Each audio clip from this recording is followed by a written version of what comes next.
I will never ever in my life lower my standards again.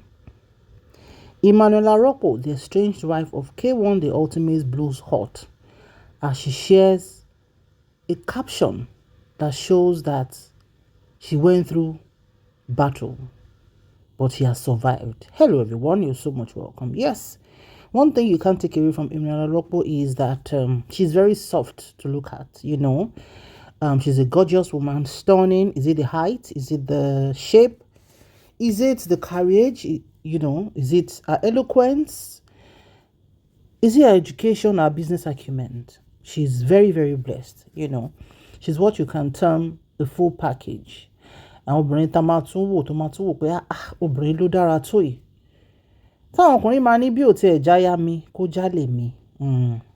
Ọ̀rọ̀ lórí àdé yẹn náà ló mú bàbá wa Chief Ganusi of Nigeria, K1 the ultimate, sọ wípé ìwọ ọmọ yìí mo nífẹ̀ẹ́ tí wọ́n jọ ń bẹ́ ìfẹ́ ìkọ̀kọ̀bọ̀ nígbà tí Alfatia ṣì wà nílé as ìyàwó K1 because they were married for 12 years. And as we know, she was Alfatia's customer. Acquaintance, maybe friends, because, they started, I'm opening my store, come, and all of that. So there was that huge level of familiarity. Ṣé náà pọ́kùnrin tó bá ti fẹ́ ṣòwò àlè báyìí, wọ́n ní wá bá ẹ̀kọ́ sọ fún ẹ pé ìyàwó àwọn ni best in the world, Má gbé súnmọ́ ẹ tẹ́ bá gbé súnmọ́ ara yín tẹ́lẹ̀ wípé kíní ìdí ẹ̀dùn ẹ jẹ́ ká take it to the next level.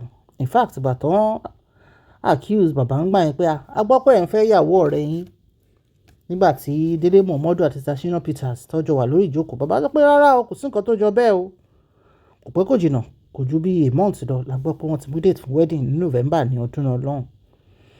A lot of water has passed under the bridge. In fact, should we say, not quite 3-6 months when they got married, we heard that allegedly that Emmanuella, as she's fondly called Elebayelo by her husband, because some people will ask that, why are you calling somebody Elebayelo? Were updated ni. Were updated, but àwọn tó mọ bó ṣe ń lọ mọ̀ wípé kì í ṣe ebú. Orúkọ endearment tí Wàsíù ń pè nìyẹn, tó dẹ̀ fi ń kọrin nìyẹn. So ẹ lọ get updated lórí yẹn.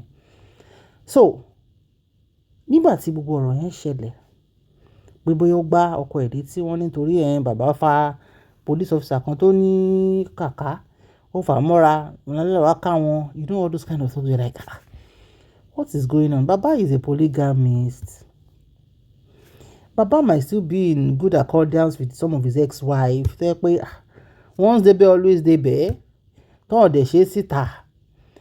Baba láwọn, in fact, I can just imagine what this man goes through because my gender, tó máa fẹ́ gbé súnmọ́ ẹ báyìí, àfikún lọ́wọ́ bá yọ ẹ́ o.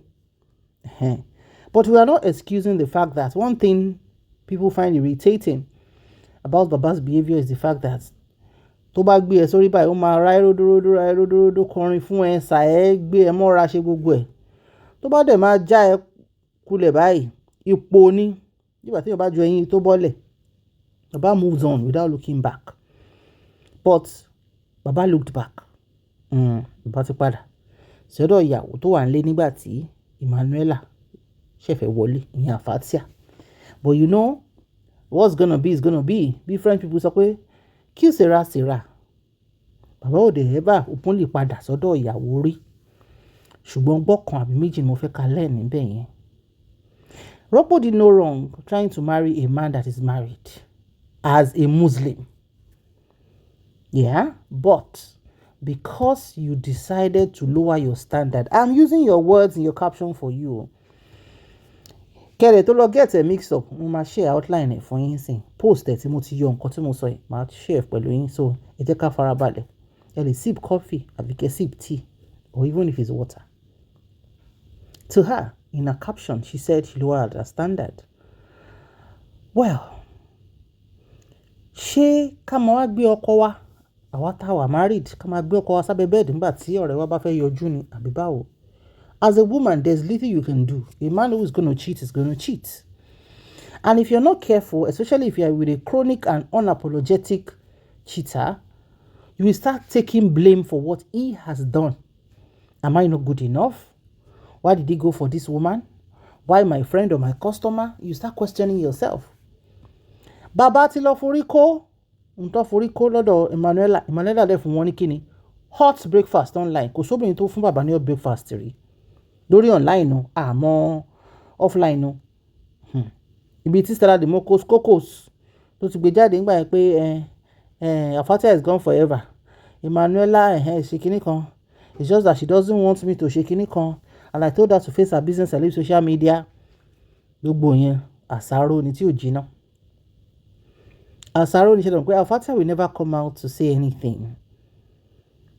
She made a post, not general post though, àti ṣe yẹn kọjá àní padà sẹ́yìn yẹn. But she did not drop a direct hint pé nǹkan ti padà. Ó kàn ní life sometimes just be patient, kíní kan, which is something she doesn't even really do. But lẹ́ni Emmanuella gbé post jáde, ẹ jẹ́ ká sáré kà. She said, I found peace after the battle. There's a kind of peace that only comes after survival. It's not the fragile kind that depends on everything being perfect. It's the deep, unshakable peace that says, I've been through the fire and I'm still here. That's the peace I carry today, but getting here wasn't easy. There was a time when I trusted no one, not even myself. I carried wounds so deep that even the closest person or people in my life, the ones I thought would protect me, turned out to be the ones who betrayed me. That kind of pain can harden a person, make you question your worth, and silence your voice. For a long time, I let that betrayal define me. But the turning point came when I finally realized my self-worth. I looked in the mirror and remembered that I'm enough, not because of what anyone else says or does, but because of who I am at my core.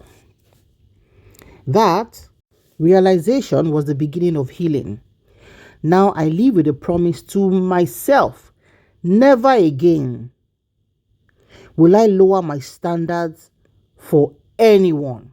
That's your the intro parts at the caption.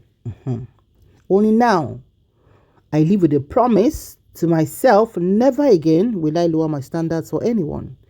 Love, respect, and trust are not negotiable.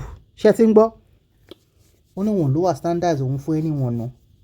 But ìfẹ́, respect, àti trust kò wà negotiable fún wọn mọ́. Eléyìí lágbára o. Ẹ jẹ́ á continue. My boundaries are not walls. They are the foundation of my peace.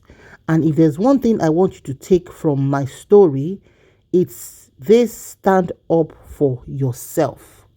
Ṣé ń gbọ́? Pé nínú story ayé òun, nǹkan tí òun fẹ́ kẹ́ lẹ́nu pé ẹ dìde fúnra yín, kẹ́ sọ̀rọ̀ kẹ́ yé ṣe rìndìnrìndìn. Ṣé ti ń gbọ́?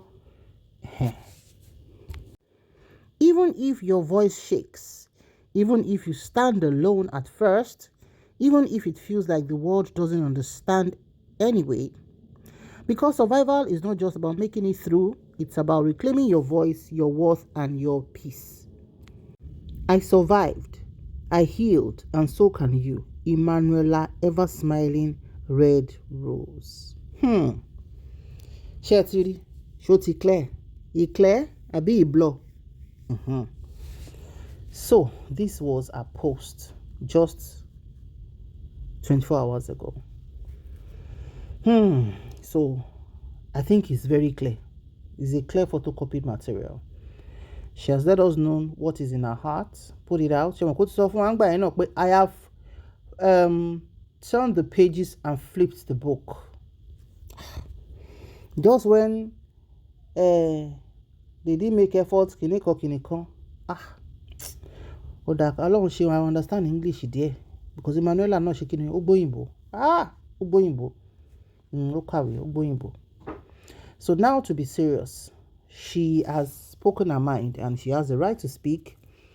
I think this is the first time a woman who was married to Wasiu will come out after the falling out to throw shades. Because the question is, did Emmanuella lower her standards by marrying Wasiu? think that question is as anybody can answer. Another thing is she saying that she'll never lower her standard again for marrying a married serial polygamist that happens to be the beloved husband of a friend or an acquaintance or somebody you buy things from?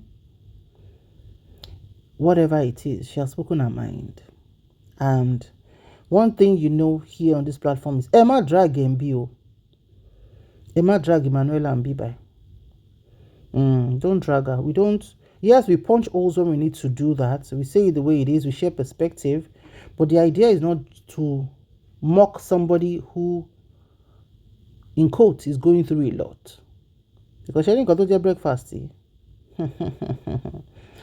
Nobody knows when it can come. It doesn't matter, maybe you've been married for 20, 30 years. If a man wants to serve you breakfast, oh my darling, you're going to eat the breakfast hot. But, yes, she did lower her standard. Not because it's Wasiu, but because you put your self-respect on the line when you decided to fall in love and get married to a man who is married to your acquaintance, your friend, or your somebody you buy clothes from. More low time because I don't come out on my phone and share the comment section. But they were not friends. Were they enemies? Did Titi not go for a shop opening, a party dreams, less than 2 years before she married her husband? Less than 2 years before Emmanuella married Titi's husband. How many openings of shops have you seen Titi gone for even before that time? So ẹ má gbé gbogbo definition yẹn wá. Wọ́n tó bá wọn yẹn ní kẹ́lò. Wọ́n ṣe strangers ra wọn mọ́ra wọn. And this is a lesson to anybody who is a business person. Anybody can try and penetrate you through your business, especially when you become a good customer.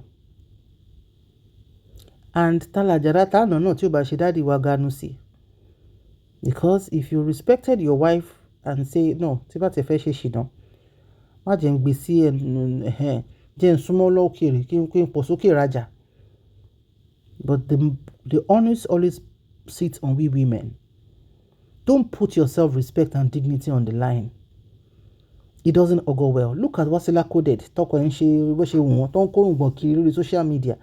Don't drop shade from Wasila. Do you know why Nigerians are not dragging Wasila? Yes, number one, because she just had a baby. Yes, number two, because she's mature enough not to even say anything. But most importantly, is because despite the fact that she got married to a polygamist, Wasila never shaded her yales. She never did. Wasila wasn't calling or sending, that remember first she Tama call her. He's the only person, I'm the only person that can sugar his tea. I'm the only kinikon. She wasn't doing that. She was so mature about it. And if you check our platforms, we've done a video for Wasila saying that the husband should go and sit down somewhere and let the woman take care of her baby. Whatever happens between them is their business. He shouldn't be dragging her and be dropping. His marriage was like a prison. Who cares? So it is because Sherry, single women, when you get married again, especially tó bá pẹ́ tí ọkọ ẹ fẹ́ tẹ́lẹ̀ ti lọ, no problem. But tó bá ṣì wà, rọra ṣe. When you're married to a man who has a wife who is married, and you are doing CI in a way that you don't give a hoot about the other wife, tó bá òun kó lọ bẹ́ sódò, my darling, ṣorí ká máa yé àtijọ́ máa ń pẹ́ kó tó wá. Ká máa yé ìsìn, 2 years ti pẹ́ jù. Is as swift as a fast internet connection. So she said, if there's something you've learned from her story, is never to lower her standards. Yes, Emmanuella. Story well learned. And that's what we said from the beginning on this platform years ago. That you shouldn't have walked this route. You're a very beautiful woman. Cause you see these men, they're after themselves and what they feel at a particular point in time. When they are done with you, they move on without looking back. Especially Babawa was you. tó jẹ́ wípé àwọn ti ní record yẹn of use and dumb, marry and leave, so but it is what it is. I like the fact that you're healing. I like the fact that you're looking well.